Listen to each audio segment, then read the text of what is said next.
স্বপ্ন যেখানে সার্থক, এই মর্মে 41 বছর আগে পদযাত্রা শুরু করেছিল ইউসিসি। আর সেই বড় একটা মহাকাব্যিক যাত্রার অংশ হতে পেরে দ্য টিএসসি টিউটরসের পক্ষ থেকে আসির আনজার ধন্য মনে করছি। আমাদের মোটো হলো গিয়ে তোমাদের সবাইকে এইচএসসি 26-এ যারা আছো তোমাদের অ্যাডমিশনের সহযোগিতা করা। এরই ধারাবাহিকতায় আমাদের প্ল্যাটফর্মে আজকে প্রথম সাধারণ জ্ঞান ক্লাস নিয়ে হাজির হয়েছে আমি আসির আনজার ভাইয়া। তোমরা যারা অ্যাডমিশনে আমাকে জিকে ক্লাসে দেখবা, কিন্তু একাডেমি কিন্তু ভাইয়া বাংলায় নিচ্ছে, এখনো পর্যন্ত নিতেই থাকবো। এবং পরবর্তীতে তোমাদের অ্যাডমিশনে বাংলা নিবে তোমাদেরই ভাইয়া মোহাম্মদ সাদিদ হোসেন হৃদয়, ওর সাথে তোমাদের ক্লাসেও দেখা হতে যাচ্ছে। যাই হোক, আমরা বেশিক্ষণ কথা বাড়াবো না। ক্লাস তোমরা দেখতেই পাচ্ছি, বাংলাদেশ পরিচিতি। আমরা আজকে চেষ্টা করব যে খুব শর্টে তোমাদেরকে তোমাদের জিকের একদম বেসিক গুলা তোমাদেরকে ধরিয়ে দাও। আমার পরে তোমাদের জাইনজানাত আপু ক্লাস নিবে, সো দেখা গেল আমরা প্ল্যান করেছি 2 সপ্তাহে তোমাদের 6টা ফ্রি ক্লাস নিব, যেখানে এইচএসসি 26, 27 এবং 28 তোমরা চাইলে 3টা ব্যাচে আমাদের এখানে যোগদান করতে পারো। এবং আমরা এখানে খুব সহজেই দেখবো বাংলা ইংলিশ জিকে, অথবা আমাদের অ্যাডমিশনে ঢাকা ইউনিভার্সিটি যে 60 মার্কের এমসিকিউ এবং রিটেন যে 40-100 মার্কের মধ্যে আমরা একটা স্কিম করার চেষ্টা করব, বোঝার চেষ্টা করব যে আসলে কতটুকু কি এবং কতটুকু এটা মূলত কঠিন। তো যাই হোক, আমরা কথা বাড়াচ্ছি না, সাথে ছিলাম তোমাদের সাথে আসির আনজার, পরিচয় তো জানাই। আমরা এখন পরের স্লাইডে চলে যাচ্ছি। বাংলাদেশ পরিচিতি ইউসিসি পক্ষ থেকে আমরা আবার শুরু করতে যাচ্ছি। দেখো, বাংলাদেশ পরিচিতি নিয়ে আমাদের অ্যাডমিশন এক্সামে তোমার যে সাধারণ জ্ঞান অংশ আসে সেখান থেকে প্রায় অর্ধেকেরও বেশি মার্ক আসে ন্যাশনাল জিকে থেকে। এবং তোমরা হয়তো জানো যে জেনারেল নলেজ 2 ভাগে বিভক্ত। প্রথমটাকে বলে ন্যাশনাল জিকে অথবা জাতীয় বিষয়ক জিকে, এবং দ্বিতীয়টা যেটা সেটাকে বলে আন্তর্জাতিক বিষয় জিকে। তো যেহেতু জাতীয় বিষয় জিকে, সেখানে বাংলাদেশ আমাদের নিজেদের দেশ, এই দেশের পরিচয় সব থেকে ইম্পর্টেন্ট। আমরা খুব দ্রুত এই বোঝার চেষ্টা করব যে বাংলাদেশ পরিচিতিতে আমাদের কতটুকু কি পড়া লাগতেছে। বিসমিল্লাহ। পার্ট 1, বাংলাদেশের ভৌগোলিক অবস্থান, সীমারেখা এবং ভূ রাজনীতি। আগে তোমাদেরকে ক্লিয়ার হয়ে বলে দিতে চাচ্ছি যে মূলত এদের অর্থটা কি। প্রথমে বলতেছে ভৌগোলিক অবস্থান। বাংলাদেশের ভৌগোলিক অবস্থান মানে কি? বাংলাদেশ পৃথিবীর কোন অঞ্চলে বা কোন অংশে অবস্থান করতেছে। এরপর সীমারেখা মানে কি? বাংলাদেশের সীমানায় কোন কোন দেশ আছে, কতটুকু বড় সীমানা জুড়ে এটা বিস্তৃত। এবং ভূ রাজনীতি। ভূ রাজনীতি মানে কি? ভূ রাজনীতি মানে হচ্ছে জিওপলিটিক্স। জিওপলিটিক্স হলো গিয়ে আমাদের বাংলাদেশের সম্পর্কে যুক্ত যে দেশগুলো আছে তাদের সাথে আমরা কিভাবে আমাদের ল্যান্ডের মাধ্যমে যে কানেক্টেড যে দেশগুলো আছে, যেমন বাংলাদেশের উত্তরে, পূর্বে এবং আমাদের পশ্চিমের কিছুটা অংশ জুড়ে ভারত রয়েছে। তারপর আমাদের দক্ষিণ পশ্চিমাংশে দেখা যাচ্ছে যে মায়ানমার আছে। তো দক্ষিণ পূর্বাংশে আমাদের মায়ানমার আছে। সো এই অংশগুলোতে যে বিভিন্ন দেশ আছে এবং দেশগুলোর সাথে আমাদের যে রাজনৈতিক সম্পর্ক, সেটা নিয়ে আমরা আলোচনা করার চেষ্টা করবো। আমরা পরের স্লাইডে চলে যাচ্ছি। আমরা জানি যে এইচএসসি 26 তোমাদের যাদের অ্যাডমিশন সিজন একটু পরে শুরু হতে যাচ্ছে, তোমাদের এখন জেনারেল নলেজ বা বাংলার দিকে মনোযোগ দেওয়ার সময় কিছুটা কম। কিন্তু তোমরা যদি আস্তে আস্তে না এগিয়ে রাখো, দেখো ভাই আমি একটা কথা বলি, অ্যাডমিশনে তোমাদের বসা লাগবে নেক্সট ডিসেম্বরের মধ্যে ইনশাল্লাহ। সো আমরা যদি মাসের হিসাব করে তোমাদের কাছে মোটে আছে 6টা মাস। তোমরা যদি কেউ শার্ট পরে থাকো, তোমাদের শার্টের দিকে তাকাও, দেখবো তোমাদের শার্টে ঠিক 6টা বোতামই আছে। সো তোমাদের শার্টের প্রথম বাটনটা লাগানোর সময় হয়ে গেছে। তুমি যদি দেখো যে একটা শার্টের প্রথম বোতামটা যদি সামহাও না লাগে, পরেগুলো কিন্তু এলোমেলো হয়ে যায়। সুতরাং তোমাদের প্রস্তুতি নেওয়ার সময় কিন্তু এখন থেকে, যদিও তোমরা আশা করে বসে থাকো যে আমি যে আমাদের অ্যাডমিশন পরীক্ষার যখন প্রস্তুতি শুরু করবো, আমার এইচএসসি শেষ হবে, তারপর আমি আস্তে ধীরে 1 সপ্তাহ রেস্ট নিব, তারপর প্রিপারেশন শুরু করবো। আসলে ভাই সেভাবে হবে না, কারণ ঢাকা ইউনিভার্সিটি ভর্তি পরীক্ষা এবার সবচেয়ে আগে নেওয়ার পরিকল্পনা করা হচ্ছে। যাই হোক, আমরা এখন দেখি ভৌগোলিক স্থানাঙ্ক মানে কি। স্থানাঙ্ক শব্দের অর্থ কি? স্থানাঙ্ক শব্দের অর্থ কি? আমাদের যে পৃথিবীর মধ্যে বিভিন্ন অংশ দিয়ে আমরা এটাকে ডিফাইন করি, যেমন অক্ষাংশ আছে, দ্রাঘিমাংশ আছে। সো আমরা এখান থেকে যখন পড়ার চেষ্টা করবো, আমরা অক্ষাংশ এবং দ্রাঘিমাংশ কিভাবে পৃথিবীটাকে এরকম বিভিন্ন ভাগে ভাগ করা হয়েছে, 360টা ভাগে এরকম ভাবে ভাগ করা হয়েছে। ভাগ করার পর আমরা কত নাম্বার দাগে পড়ি। কারণ দেখা গেল যে পৃথিবীতে যে যানবাহন গুলো চলে, যেমন তোমরা হয়তো শুনেছো সেলফ ড্রাইভিং কার্স, তোমরা হয়তো শুনেছো বিমান সেলফ ড্রাইভিং অটো পাইলটে চলতেছে। কিভাবে চলতেছে? বিমান কিন্তু আমাদের কোনো লোকেশন চিনে না, ওরা চিনে কোঅর্ডিনেটস। ওরা কোঅর্ডিনেট জানতে পারলে ঠিক অমুক জায়গায় কে, এবং পৃথিবীর আমার ডান হাতের কোঅর্ডিনেট যা বাম হাতের কোঅর্ডিনেট কিন্তু সেম না। সো যখন কোঅর্ডিনেটটা তুমি জানতে পারবা, কতটুকু উচ্চতায় আছে, কতটুকু নিম্নে আছে, কতটুকু ডানে, কতটুকু পূর্বে, কতটুকু পশ্চিমে, তাহলে ঠিক ওই জায়গাটাই খুঁজে বের করা খুব সহজেই সম্ভব।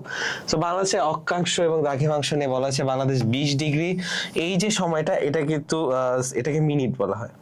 20 ডিগ্রি 34 মিনিট থেকে 26 ডিগ্রি 38 মিনিট উত্তর অক্ষাংশ এবং 88°1 থেকে 92°41 পূর্ব দ্রাঘিমাংশের মধ্যে অবস্থিত।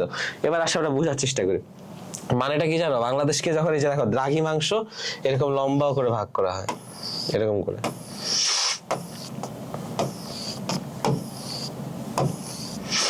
ভাগ করে দিলে তোমরা বুঝতে পারবা।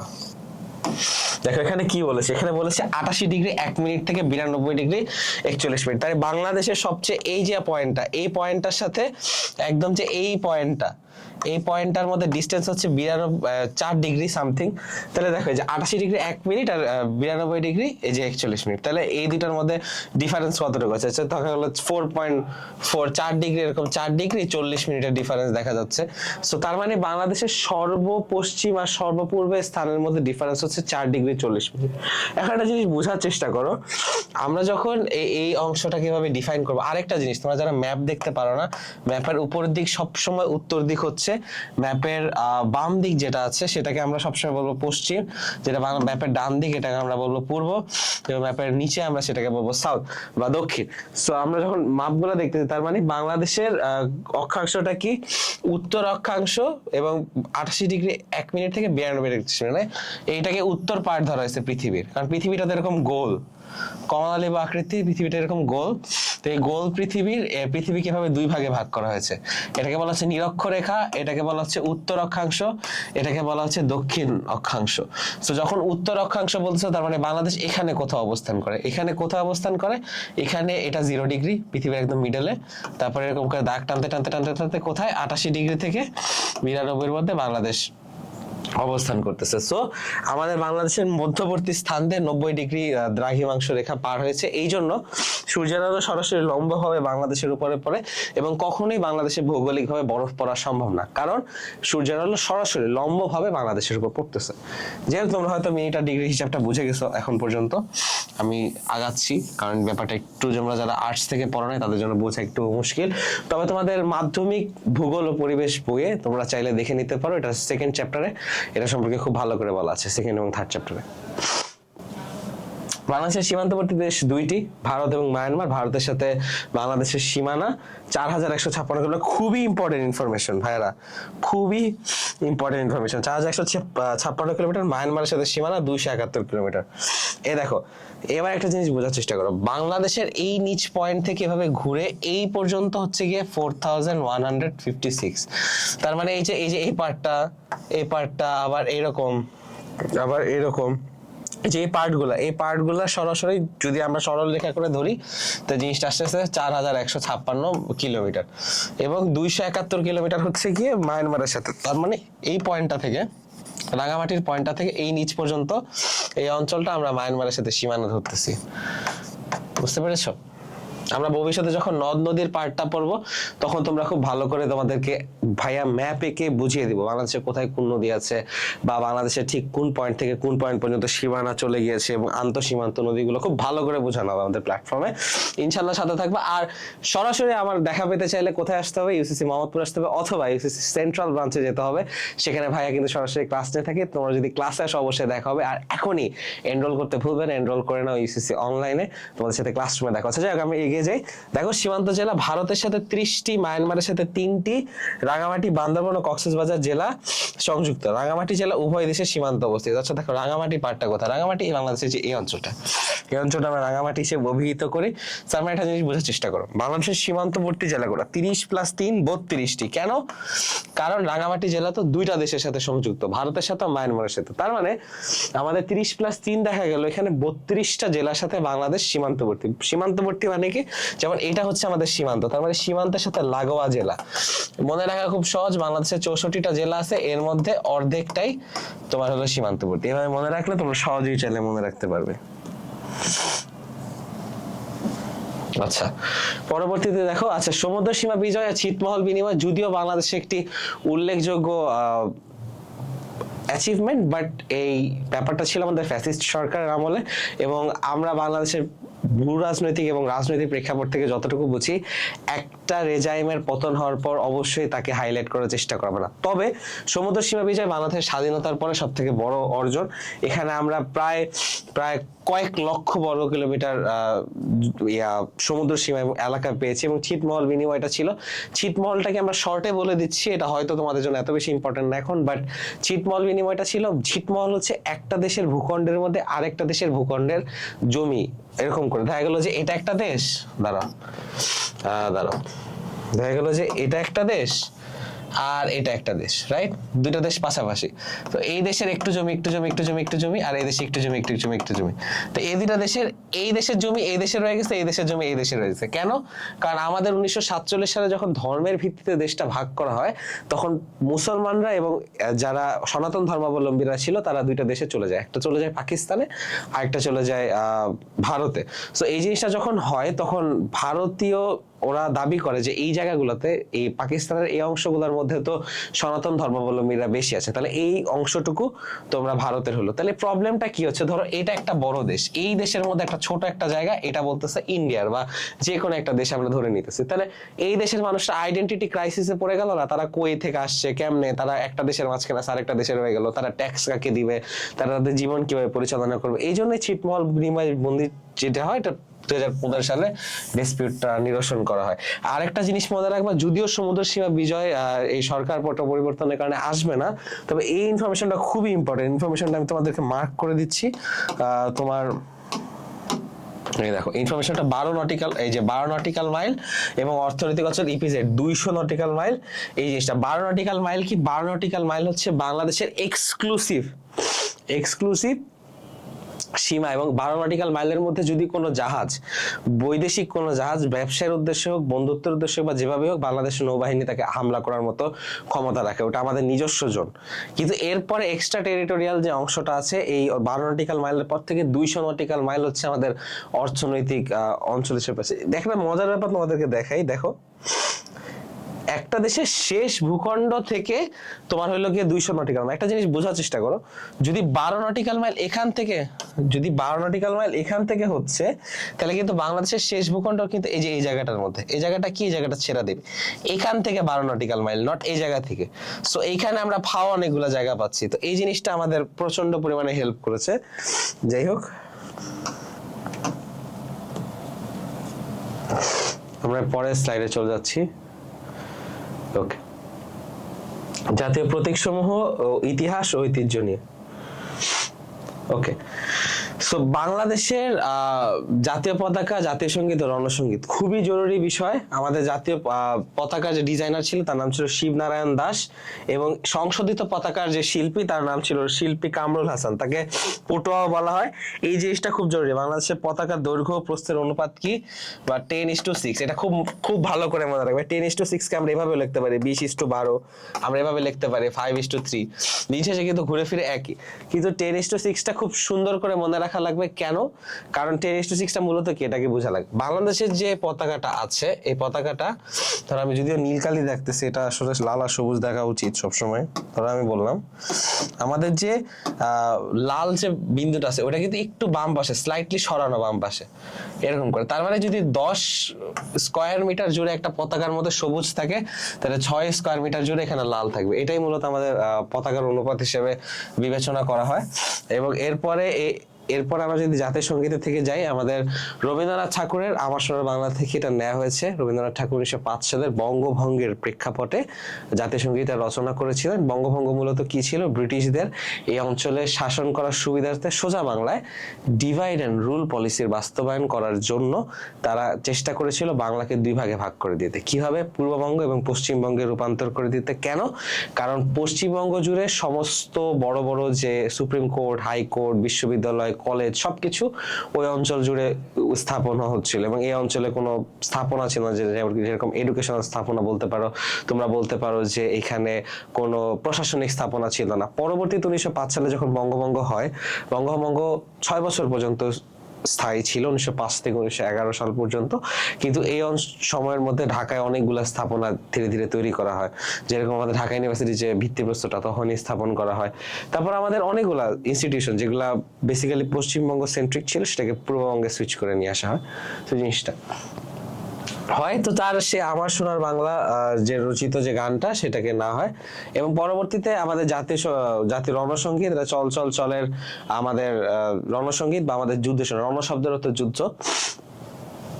রণ শব্দটা তোমরা পাবা কাজী নজরুল ইসলামের বিভিন্ন কবিতার মধ্যে, যেমন ভীম রণভূমে বাজিবে না বিদ্রোহী কবিতায় ছিল, এবং তার চল চল চল গানটির প্রথম 21 লাইন আমরা রণসঙ্গীত হিসেবে বাজিয়ে থাকি। ওকে, বাংলাদেশের প্রশাসনিক বিন্যাস ও বিশেষ তথ্য। বাংলাদেশের প্রশাসনিক বিন্যাস, আচ্ছা বোঝার চেষ্টা করো তো, প্রশাসনিক বিন্যাস মানে কি? একটা দেশ পরিচালনা করতে হলে তাদের অ্যাডমিনিস্ট্রেশন যতটা স্ট্রং হবে, একটা দেশের পরিচালনা ততটা স্ট্রং হবে।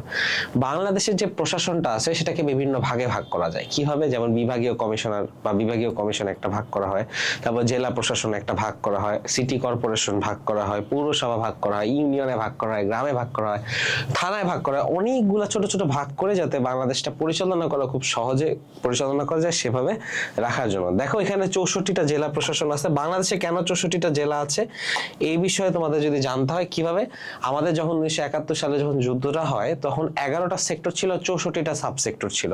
সেই 64টা সাবসেক্টরকেই পরে 64টা জেলা হিসেবে বিবেচনা করা হয়, এবং প্রস্তাবিত 65তম জেলা হচ্ছে ভৈরব।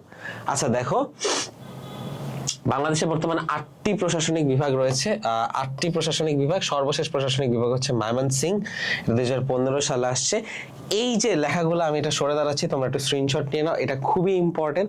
বা বৃহত্তম জেলা এবং ক্ষুদ্রতম জেলা, জনসংখ্যায় বৃহত্তম, জনসংখ্যায় ক্ষুদ্রতম, একমাত্র দ্বীপ জেলা ভোলা, খুব ভালো করে এটা মুখস্থ রাখতে হবে। কারণ কি, বাংলাদেশ সম্পর্কে যদি তোমার জ্ঞান না থাকে তাহলে যে অ্যাডমিশন টেস্টে তোমার ভালো করার কোনো সম্ভাবনাই নেই ভাইয়া, এটা একটু প্লিজ তোমাদের দেখতে হবে।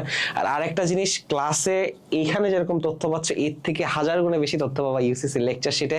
আর ইউসিসি লেকচার শিটে আমার সাথে দেখা করতে হলে তোমাদের চলে আসতে ইউসিসি ফার্ম গেটে, অথবা অনলাইন কোর্সে এনরোলমেন্ট করে নিতে হবে। তাহলে দেখা হবে তোমাদের সাথে সাধারণ জ্ঞান ক্লাসে। আমি চলে যাচ্ছি নেক্সট স্লাইডে।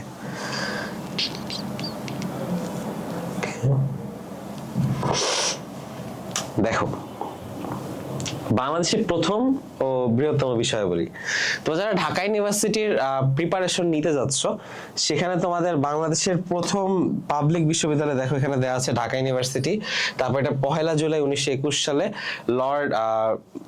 লর্ড রিডিং এর আমলে জিনিসটা তৈরি করা হয়েছে। তোমাদের খুব ভালো করে ঢাকা ইউনিভার্সিটি সংক্রান্ত তথ্যগুলো জানা লাগবে, কারণ প্রত্যেক বছর ঢাকা ইউনিভার্সিটি রিলেটেড একটা না একটা কোশ্চেন আসে। যেমন আমাদের টাইমে এসেছিল যে ঢাকা ইউনিভার্সিটিতে কার মসজিদ নির্মিত হয়েছে, তো এই জিনিসটা চলে আসতে পারে। তারপর অপরাজেয় বাংলা যে ইয়াটা আছে, ভাস্কর্যটা আছে, সেটা কে বানিয়েছে চলে আসতে পারে। সো এরকম ছোট ছোট জিনিসগুলো, যেমন ঢাকা ইউনিভার্সিটি কিন্তু একসময় সংসদ হিসেবেও পরিচালনা করা হতো। কিভাবে?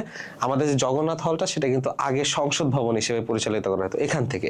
তারপরে এটা ছাড়াও আমাদের আরো অনেকগুলো উল্লেখযোগ্য স্থাপনা আছে, যেমন আমাদের যে পার্টটা আছে আমাদের পাশে সোহরাওয়ার্দী উদ্যান আছে। সো এই অঞ্চলটা নিয়ে তোমার খুব ভালো করে জ্ঞান থাকা লাগবে ঢাকা ইউনিভার্সিটি সম্পর্কে। এখানে ডাকসো আছে, এটা যেহেতু এটা প্রচন্ড পরিমাণে আলোচিত, চেষ্টা করবা ক্যাম্পাস রিলেটেড প্রত্যেকটা নলেজ যাতে তোমার মোটামুটি থাকে, এটা থাকাটা মোটামুটি মাস্ট। যেমন আমাদের যে হল আছে সার্জেন্ট জহুরুল হক হল, তাকে কিন্তু হত্যা করা হয়েছিল, তার সম্পর্কে তথ্য তুমি চাইলে জেনে রাখতে পারো। তারপর আমাদের যে হল আছে সূর্য সেন হল, সূর্য সেন সম্পর্কে তুমি চাইলে তথ্য রাখতে পারো। সো ঢাকা ইউনিভার্সিটি এবং ঢাকা ইউনিভার্সিটি রিলেটেড যে কোনো জিনিস থেকে একটা বা দুইটা কোশ্চেন আসবে, এটা মাস্ট। প্রশ্ন ব্যাংকের পাশাপাশি এই জিনিসগুলো দেখে নিতে পারো। আর জিকের জন্য তোমাদের সব থেকে বেশি হেল্প করবে কোন বইটা? জিকের জন্য সবচেয়ে বেশি হেল্প করবে সাধারণ জ্ঞানের তথ্যকোষটা, পেয়ে যাবে ইউসিসি লাইব্রেরিতে অথবা ওয়েবসাইটে, অর্ডার করে নিতে পারো, বাসায় তোমাদের পৌঁছে দেওয়া হবে। যাই হোক, আমরা এগিয়ে যাই। বাংলাদেশের বৃহত্তম দ্বীপটা মূলত ভোলা দ্বীপ হিসেবে উল্লেখ করা হয়েছে। আমাদের প্রথম কৃত্রিম উপগ্রহটা এখানে বঙ্গবন্ধু স্যাটেলাইট লেখা ছিল, মূলত এটা একটা নাম চেঞ্জ করা হয়েছে বাংলাদেশ স্যাটেলাইট। আমাদের প্রথম নারী প্রধানমন্ত্রী বেগম খালেদা জিয়া ছিলেন, তিনি আল্লাহ তাকে জান্নাত নসিব করুক। তিনি কিছুদিন আগে মৃত্যুবরণ করেন, আমাদের ছেড়ে চলে যান। আর এই তো আমরা আগে ধীরে ধীরে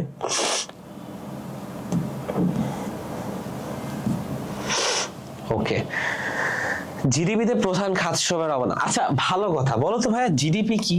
এটা তো খুব ইম্পর্টেন্ট কোশ্চেন। জিডিপিটা কি, জিডিপির ফুল মিনিং কি? প্রত্যেকবার ভর্তি পরীক্ষায় জিডিপি থেকে বা যে কোনো ধরনের অর্থনীতি বা ইকোনমিক্স বিষয়াবলীতে একটা না একটা কোশ্চেন তোমাদের থাকে। কেন থাকে? কারণ আর্টসের যে বিষয়াবলী আছে, যেমন এটা তোমরা যারা বি ইউনিটে পরীক্ষা দিবে, জিকেটা মূলত তাদের জন্য। এর পাশাপাশি তোমরা যারা মেডিকেল সহ বিভিন্ন জায়গায় পরীক্ষা দিতে যাবা, তোমাদেরও জিকে কিন্তু লাগবে।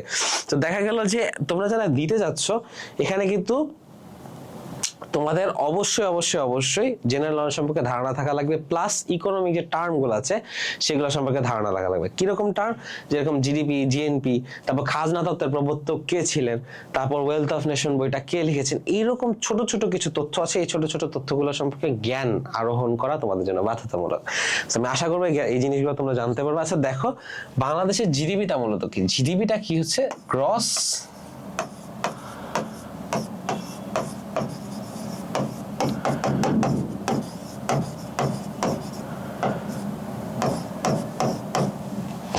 Gross domestic product. Gross domestic প্রোডাক্টটা মানে কি? এই অঞ্চলে বা বাংলাদেশের সীমানার মধ্যে যেই পরিমাণ অর্থনৈতিক কার্যাবলী পরিচালিত হয়, সেখান থেকে যে আয়টা আসে মাইনাস এই অঞ্চলে যে বৈদেশিক বা বিদেশি নাগরিকরা থাকে, তাদের আয়গুলা তারা যে বাইরে পাঠাচ্ছে, যে মানটা আসে, সেটাকে আমরা গ্রস ডোমেস্টিক প্রোডাক্ট হিসেবে বিবেচনা করে থাকি। আরেকটা জিনিস তোমরা পাবা জিএনপি। জিএনপি মানে হচ্ছে গ্রস ন্যাশনাল প্রোডাক্ট। সো আমাদের আগে আমরা পড়তাম যে আমাদের কৃষি খাতে বাংলাদেশের 80% মানুষ নিয়োজিত, বাংলাদেশ কৃষি প্রধান দেশ, কিন্তু না, এখন তুমি দেখতে পাবা আমাদের সেবা খাত আছে, যে সার্ভিসগুলো আছে, সার্ভিসে কিন্তু 51% তোমার হলো বাংলাদেশ আয় করতেছে। তারপর শিল্পে আসতেছে 37.5, কৃষি খাতে আসতেছে 11.2। এই যে বড় একটা সুইচ ইকোনমিকে, প্রথমে ইকোনমিক্সে দেখো, প্রথমে কৃষি থেকে এখন আমরা শিল্পের দিকে যাচ্ছি, সেবার দিকে যাচ্ছি। তার মানে বাংলাদেশটা ধীরে ধীরে নিম্নবিত্ত আয় থেকে উন্নয়নশীল এবং মধ্যম আয়ের দেশে ধীরে ধীরে পরিণত হওয়ার চেষ্টা করছে। সো যাই হোক, আমরা আগাই বিগত কয়েক দশকে কৃষিভিত্তিক অর্থনীতি থেকে দ্রুত শিল্প সেবা ভিত্তিক অর্থনীতি থেকে ধাবিত হচ্ছে, যা জিডিপি অবদানের দ্বারা বিশ্লেষণ করলে সুস্পষ্ট হয়।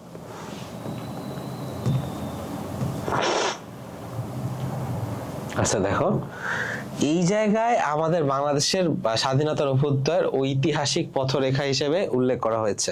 আচ্ছা দেখো, আমরা যখন এই জিনিসটা পড়ার চেষ্টা করব, তোমার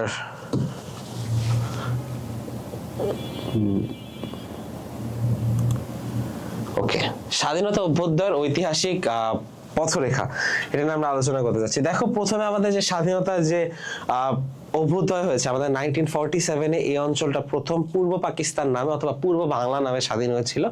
এবং সেখান থেকে আমাদের এখন 2026 সালে যে বিশাল যাত্রাটা, 1947 থেকে এখানে 53 ইয়ার্স, আবার 26, টোটাল করতে গেলে প্রায় 79 বছরের যাত্রা। বাংলাদেশের ভূখণ্ডটা নিজস্ব নামওয়ালা একটা ভূখণ্ড হওয়াতে এই 79 বছরের যাত্রাটা আমরা যদি খুব সহজে ভেঙে ফেলতে চাই, প্রথমে সব থেকে ইম্পর্টেন্ট যে পার্টটা হয় সেটা হচ্ছে আমাদের ভাষা আন্দোলন।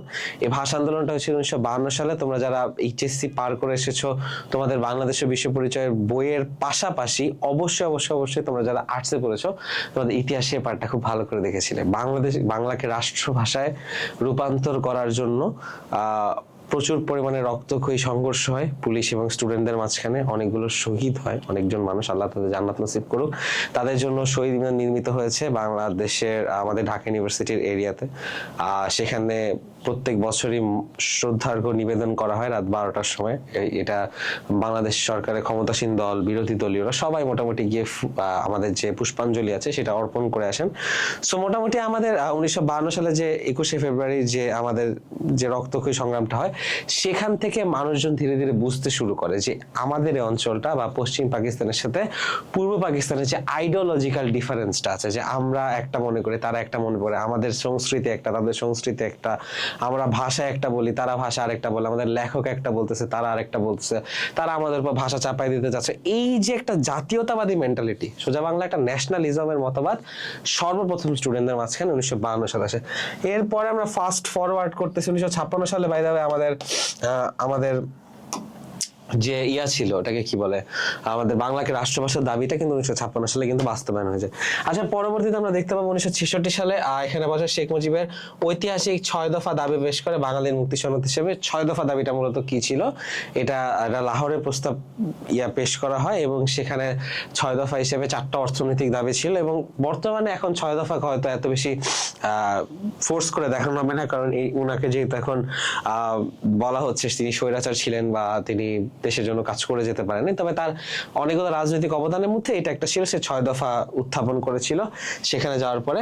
আচ্ছা, মূলত আমরা এরপর আমরা আগানোর চেষ্টা করি 1969 সালে ঐতিহাসিক 11 দফা যেটা আছে সেটাকে দেওয়া হয়। এটা গণ অভ্যুত্থান এবং স্বৈরশাসক আইয়ুব খানের পতন। 1969 সালে দেখা গেল আরো কয়েকটা জিনিস হয়, যেমন আগরতলা ষড়যন্ত্র মামলা, তারপর আরো অনেকগুলো বিষয় হয়েছিল যেগুলো হয়তো তোমাদের 2 বছর আগে হলে ঠিকঠাক করে পড়া লাগতো, বাট এখন যেহেতু সময় এবং প্রেক্ষাপট পরিবর্তন হয়েছে সেগুলোতে তোমাদের এত বেশি মনোযোগ না দিলেও চলবে। যাই হোক, এবং 1971 সাল সব থেকে ইম্পর্টেন্ট, মুক্তিযুদ্ধের টাইমটা, মুক্তিযুদ্ধ আমাদের সবার, কোনো রাজনৈতিক দলের না, কারণ না এই জায়গায় কোনো মানুষকে গ্লোরিফাই না করে কাউকে পলিটিক্যাল গড না বানায় হলো নিজেদের দেশকে ভালোবেসে এটা সম্পর্কে আলোচনা করা যায়। কিভাবে আমাদের 1971 সালে যে যুদ্ধটা হয়েছে, আমাদের বহু আরাধ্যের, আমাদের মাতৃভূমি আমরা ঠিকঠাক পেয়েছি। অনেক কষ্ট, রক্তক্ষয়ী সংগ্রাম, অনেক মানুষের শহীদ হওয়ার পর থেকে, অনেক মানুষের আত্মত্যাগ, অনেক মানুষের সংগ্রাম, গোলাগুলি, কষ্ট, 9টা মাসের একটা যুদ্ধের মাধ্যমে বাংলাদেশের জন্ম হয়েছে এই ভূখণ্ডে। আমাদের এই ভূখণ্ডটা অর্জন করতে অনেক পথ হেঁটে আসা লেগেছে। যখন আমরা বাংলাদেশের হিস্ট্রিটা পড়তে যাব তখন তোমরা দেখবে যে খ্রিস্টপূর্ব 4th শতক থেকে এই অঞ্চল পর্যন্ত আসতে কি পরিমাণ কষ্ট করা লাগছে। আর পুরোটা যে তথ্যগুলো আছে এগুলো বাংলাদেশের ন্যাশনাল শিটের জিকে কোথায় পেয়ে যাবে, লেকচার শিটগুলা 41 বছরের ঐতিহ্যওয়ালা ইউসিসিতে অবশ্যই লেকচার শিটগুলো কালেক্ট করে নিবা। তোমাদের নিকটস্থ ব্রাঞ্চে অবশ্যই এনরোল করতে পারো। সব থেকে বেশি ইম্পর্টেন্ট এনরোলমেন্ট যেটা, ইউসিসির অনলাইন এনরোলমেন্ট করতে হবে। সেখানে কিন্তু তোমরা আসির ভাইয়ের ক্লাস পেয়ে যাবা।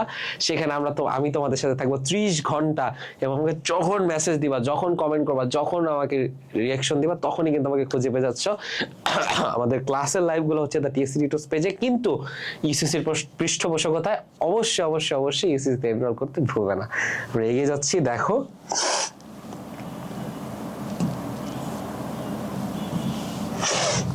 বাংলাদেশের প্রাকৃতিক সম্পদ ও বনাঞ্চল। বাংলাদেশের প্রাকৃতিক সম্পদ নিয়ে আমরা যখন কথা বলতে যাব তখন এই প্রত্যেকটা বিষয় আলাদা করে একটা করে লেকচার শিট কিন্তু ইউসিসি তোমাদের প্রোভাইড করতেছে। তাদের best lecture sheet in the town. তোমরা যখন পড়তে যাবা তোমাদের অবশ্যই তোমরা বুঝতে পারবে যে কেন ইউসিসি বাংলাদেশের সবচেয়ে দীর্ঘস্থায়ী প্রতিষ্ঠান। দেখো, আমরা দেখতে পাচ্ছি নদ নদী, বাংলাদেশের নদ নদী বাংলাদেশের 700 অধিক নদী বিদ্যমান রয়েছে, আমাদের ল্যান্ড অফ রিভার। এবং এরপর আমাদের সব থেকে বড় ম্যানগ্রোভ বন, সুন্দরবন সম্পর্কে অনেক কিছু তোমাদের পড়া লাগবে।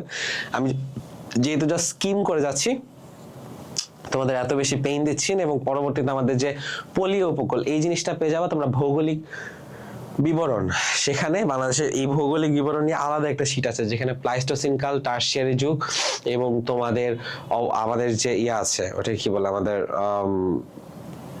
প্লাবন সমভূমি যে পার্টটা আছে, সেই প্লাবন সমভূমির পার্টটা বা প্লেন্স, রিভার প্লেন্স এর পার্টটা তোমাদের ঠিকঠাক করে পেয়ে যাচ্ছ। আচ্ছা, দেখো আমরা এগিয়ে যাচ্ছি এখান থেকে। পার্ট 3, এখানে আমরা বিগত বছরের প্রশ্ন সমাধান দেখতে পাচ্ছি, যেখানে আমাদের কি কি প্রশ্ন এসেছিল।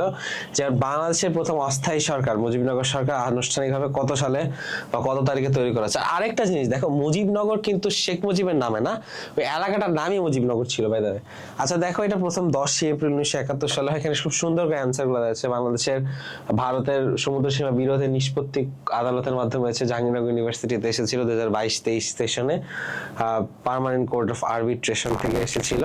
এবং একটা জিনিস দেখো, আমাদের এখানে ব্যাখ্যা দেওয়া খুব সুন্দর করেছে, তোমরা পজ করে স্ক্রিনশট নিয়ে দেখে নিবা। অনেক সুন্দর করে সাজানো আছে ক্লাস, এবং সামনে অবশ্যই দেখতে পাবা ক্লাসগুলো কোথায় পাবা, তা টিএসসি টিউটর্সে পেয়েছি। আর অবশ্যই ইউসিসির ওয়েবসাইটে এখনই গিয়ে লিঙ্ক আমাদের লাইভে দেওয়া আছে, আমাদের এনরোলমেন্ট গুলো করে নিও, আমাদের ইউটিউব চ্যানেলে সাবস্ক্রাইব করে নিও, ইউসিসির ইউটিউব চ্যানেলে সাবস্ক্রাইব করে নিও, যেহেতু এটা কোলাবরেটেড কন্টেন্ট হচ্ছে। এবং আমি নিজেও ইউসিসির একজন মেন্টর। আমার শিক্ষক জীবন যেটা ছিল সেটা শুরুই হয়েছিল ইউসিসিতে। তো অবশ্যই তোমাদের সাথে দেখা হবে ক্লাসে। এর আগে দেখে নিতে পারছো যে আমরা কতটুকু জায়গা পেয়েছি। আমরা 25,000-এর মধ্যে 19,000 যে সমপরিমাণ যে অঞ্চল, সে অঞ্চলটা পেয়েছি। কি অসম্ভব এই জিনিস তুমি বুঝতে পারছো? 25,000 এবং 19,000, প্রায় আমরা মোর দেন 70% আমরা অঞ্চল নিয়ে নিয়েছি। সো এটা আমাদের জন্য বিশাল একটা বিজয়। তো যাই হোক, আমরা এগিয়ে যাচ্ছি, আমরা সময় এখানে না ক্ষেপণ করি। সুন্দরবনে কততম ওয়ার্ল্ড হেরিটেজ সাইট, খুব সুন্দর করে করে পজ করে করে তোমরা দেখে নিয়ে বাংলাদেশে একমাত্র দ্বীপ জেলা কোনটা, ভোলা। তারপর আমাদের এখানে অনেকগুলো প্রশ্ন পাবা, তুমি দেখো আমরা কতগুলো প্রশ্ন নিয়ে এসেছি এখানে। আমরা প্রায় 5টা বা 10টার কাছাকাছি প্রশ্ন রাখার চেষ্টা করেছি। দেখো, বাংলাদেশের ভৌগোলিক সীমারেখার সর্ব উত্তরের জেলা কোনটি? এই জিনিসটা উত্তর কোথায় পাবো জানো? এই দেখো, এই যে এখানে একটা ম্যাপ ছিল, এই ম্যাপে এই জায়গা এইখানে দেখো, এই যে এই জায়গায় আমাদের তেঁতুলিয়া আছে, পঞ্চগড় জেলার তেঁতুলিয়া অঞ্চলটা আছে। সো তোমরা যদি ম্যাপ সম্পর্কে ভালো নলেজ না রাখতে পারো তাহলে কিন্তু ভাইয়া জিকেতে তেমন একটা ভালো তোমরা করতে পারবে না। তো যাই হোক, আমরা চলে যাচ্ছি স্লাইডে। এই দেখো, ওকে, এই যে দেখো, হ্যাঁ, বাংলাদেশের পতাকার স্ট্যান্ডার্ড অনুপাত কত? 10:6, খুবই ইম্পর্টেন্ট। এটা 44 বিসিএস এবং মেডিকেল ভর্তি পরীক্ষা এসেছিল। এরপর আমরা যদি এগিয়ে যেতে চাই, দেখো, বাংলা গণপ্রজাতন্ত্রী বাংলাদেশের সংবিধানের সর্বমোট কতটি অনুচ্ছেদ রয়েছে? 153টি অনুচ্ছেদ রয়েছে। এবং সংবিধান সংশোধন নিয়ে কিন্তু অনেক কথা হচ্ছে, জুলাই সনদ এবং সবকিছু নিয়ে, এইগুলা নিয়ে কথা হবে বিস্তারিত ক্লাসে। সাম্প্রতিক জিকে সম্পর্কে যদি জানতে চাও, অবশ্যই ইউসিসির সাধারণ জ্ঞানের তথ্যকোষ বইটি সংগ্রহ করে নিতে হবে ইউসিসির লাইব্রেরি থেকে। কোথায় যাবে? ফার্ম গেটে অবশ্যই অফলাইন এবং অনলাইন এনরোলমেন্ট করবে, এবং the TSC tutors promo code যদি অ্যাপ্লাই করে তাহলে 5,000 টাকা ছাড় পাচ্ছ ইউসিসির এনরোলমেন্টে ভর্তি হওয়ার জন্য। এবং আমরা 16 ডিসেম্বর 1972 সাল থেকে আমাদের যে সংবিধানটা সেটা কার্যকর হয়, এবং 1972 সালের 4 নভেম্বর সংবিধান দিবস হিসেবে পালন করা হয়। তবে এই জিনিসটা যেহেতু বিগত সরকারের, এই বছর আবারও সেটাকে ইম্পর্টেন্স দেওয়া হবে না, আশা করা যায়। তবে সংবিধান আমাদের সবারই, সেটাকে তুমি যেভাবে ডিফাইন করো না কেন, এটা আমাদের সবারই শেষমেশ সম্পত্তি।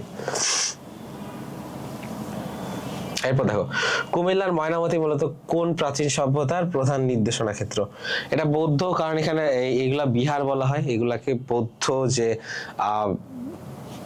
জ্ঞান অর্জনের যে স্থান সেটা আগে ছিল, এখন তো আমরা প্যাগোডা বলি, কিন্তু তখন এটাকে বিহার বলা হইতো এই অঞ্চলগুলোতে, যেখানে বৌদ্ধরা জ্ঞান বিতরণ করার চেষ্টা করতেন মানুষকে। তো এই জিনিসটাকে বিহার হিসেবে উল্লেখ করা হয়, এবং সেটাকে বলা হয় 7ম ও দ্বাদশ শতাব্দীর প্রাচীন বৌদ্ধ সভ্যতার অন্যতম প্রাণকেন্দ্র ছিল। এখানে অবস্থিত শালবন বিহারটি প্রাচীন শিক্ষা ও সংস্কৃতির বিখ্যাত নিদর্শন হিসেবে উল্লেখ করা হয়। এর এলএনজি টার্মিনালটি কবে তৈরি করা হয়েছে? এটি 2018 সালে চালু হয়, এবং আমাদের ব্লু ইকোনমি জ্বালানি রক্ষায় হেল্প করছে। এলএনজিটা মূলত কি? এটা একটা লিকুইড গ্যাস হিসেবে আমরা ইউজ করে থাকি। এটা সঠিক উত্তর দেখা মহেশখালীতে এটা প্রথম ভাসমান একটি টার্মিনাল তৈরি করা হয়েছে। আরেকটা জিনিস দেখো, লাস্ট আমরা ক্লাস শেষ করে দিচ্ছি, বেশিক্ষণ অনেকক্ষণ বলে ফেলেছি। 2026 সালে যারা অ্যাডমিশন অ্যাটেন্ড করতে যাচ্ছ তাদের জন্য তোমরা একটা জিনিস বোঝার চেষ্টা করো, ভর্তি পরীক্ষায় ভালো করার মূল চাবিকাঠি হলো বিগত বছরের প্রশ্নগুলোকে গভীর বিশ্লেষণ এবং নিয়মিত অনুশীলন করা, কারণ সাফল্য তাদের স্পর্শ করে যাদের শেষ মুহূর্ত পর্যন্ত লড়াই চালিয়ে যায়। ক্লাসে আমাদের পৃষ্ঠপোষকতা আজকে ছিল ইউসিসি। তোমরা অবশ্যই আরেকবার বলছি, ভালো করে ইউসিসি অনলাইন এনরোলমেন্ট করে নিবা। সেখানে the TSC tutors promo code use করলে পেয়ে যাবে 5,000 টাকা ছাড় অফলাইন এনরোলমেন্টে। যদি অনলাইন এনরোলমেন্ট করতে চাও তাহলে সেখান থেকে আমরা একটা স্মার্ট ডিসকাউন্ট দেওয়ার চেষ্টা করবো। অবশ্যই আমাদের প্রোমো কোডটা ইউজ করে ওয়েবসাইট থেকে এনরোলমেন্ট করে নিবে, এবং আমাদের অনলাইন বাংলাদেশের বেস্ট টিচার প্যানেলদের পরিচালনা করে অভিজ্ঞ শিক্ষক মন্ডলী, regular class, mock exams, lecture sheet, even online enrolment করা হলে তোমাদেরকে বাসায় 50টা লেকচার শিট প্লাস আমাদের জিকের কম্প্যাক্ট, আমাদের বাংলার পারাবার, আমাদের জিকের তথ্যকোষ, প্রত্যেকটা বই তোমাদেরকে পৌঁছে দেওয়া হবে। অবশ্যই আমাদের পোস্টে দেওয়া যে লিঙ্কটা আছে ইউসিসি গ্রুপের, সেখানে অবশ্যই যাওয়া, এনরোলমেন্ট করবা, এবং এনরোলমেন্ট করে আমাদের মেসেঞ্জারে একটা স্ক্রিনশট পাঠালেই সেটাতে তোমরা অফলাইন এনরোলমেন্টে পেয়ে যাবে 5,000 টাকা ছাড়। যাই হোক, আমরা কথা বাড়াবো না, তোমরা আরেকবার একটি কথা দিয়ে শেষ করতে চাচ্ছি, সেটা হচ্ছে গিয়ে তুমি চাইলে লাইফে 2 ধরনের পেইন নিতে পারো। ফার্স্ট যে পেইনটা সেটা হলো ইদার তুমি ডিসিপ্লিনের পেইন নিবা, সেকেন্ড যেটা সেটা হলো ইদার তুমি রিগ্রেটের পেইন নিবা। সো ডিসিপ্লিনের মধ্যে থাকবা নাকি রিগ্রেটের মধ্যে থাকবা তোমাদের হাতে। কিন্তু আরেকবার বলে নিতে চাই, স্বপ্ন যেখানে সার্থক, ইউসিসিতে অবশ্যই এনরোলমেন্ট করে নিবা। তোমাদের সাথে দেখা হবে। শেষ ক্লাসে ছিলাম এতক্ষণ আসির আনজার সাধারণ জ্ঞানের ক্লাস নিয়ে। অবশ্যই সামনে তোমাদের বাংলা অথবা ইংলিশ ক্লাসে নিয়ে চলে আসবে দ্য টিএসসি টিউটর্স। এখন পর্যন্ত ক্লাসটা দেখার জন্য তোমাদের অসংখ্য ধন্যবাদ। দেখা হবে সামনে কোনো ক্লাসে। খোদা হাফেজ।